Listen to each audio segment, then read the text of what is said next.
Balakal kalshi, shikal, pirikilkal, telepal, tirikin may, haish, haish kalakal.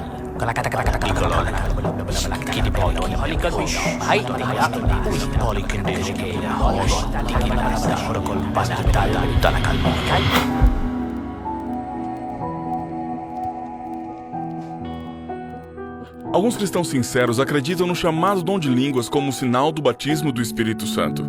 Falar desta forma se entende como evidência do poder pentecostal. Todo crente convertido deve fazê-lo. E se não o faz, tem um problema. Há quem acredite que isto provém do céu. Talvez, a não ser que na verdade pronunciar de sílabas que não se entende nem mesmo quem as pronuncia não parece representar bem a presença de Deus. E se realmente isto não é certo? E se a Bíblia não ensina isto? Se isto é um fenômeno de autossugestão aprendido e imitado por milhares de cristãos, então este é um dos maiores enganos da história. E se não é fingido e provém do inimigo de Deus, isto é mais grave. Vou lhe contar em 2 minutos a verdade sobre o dom de línguas. Está preparado? Comecemos. Em todo o Novo Testamento, os dons dados à igreja são para cumprir uma função. Jesus ordenou pregar o evangelho a todo mundo, mas os discípulos só sabiam 1 ou 2 idiomas. Por isso foi feito um milagre. Em Atos 2, o verdadeiro dom não foi glossolalia, e sim xenolosia, que quer dizer Speak a real language that did you know before.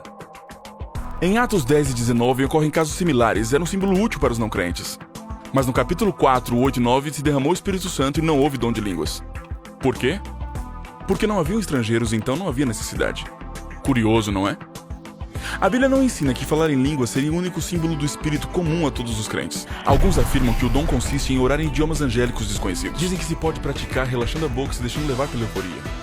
Não há forma de saber se é verdadeiro ou falso, mas falam assim os anjos? Na Universidade da Pensilvânia demonstrou-se que ao falar essas línguas não se ativa as áreas cerebrais da linguagem. O motivo é simples, não é nenhuma forma de comunicação. E 1 de Coríntios 14, como se explica? Desde o capítulo 3, a igreja estava repleta de problemas espirituais, contendas e dissensões.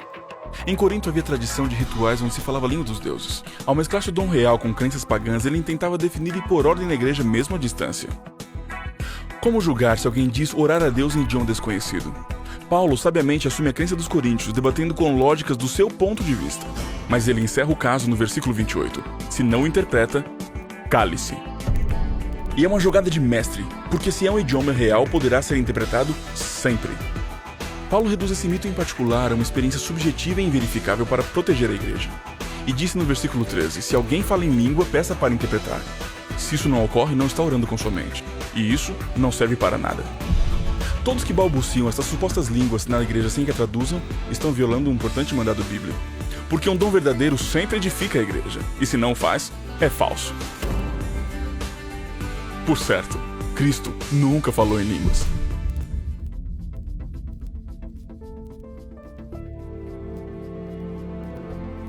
Algumas testemunhas sinceras reconhecem que falam em línguas apenas imitando sons e deixando-se levar.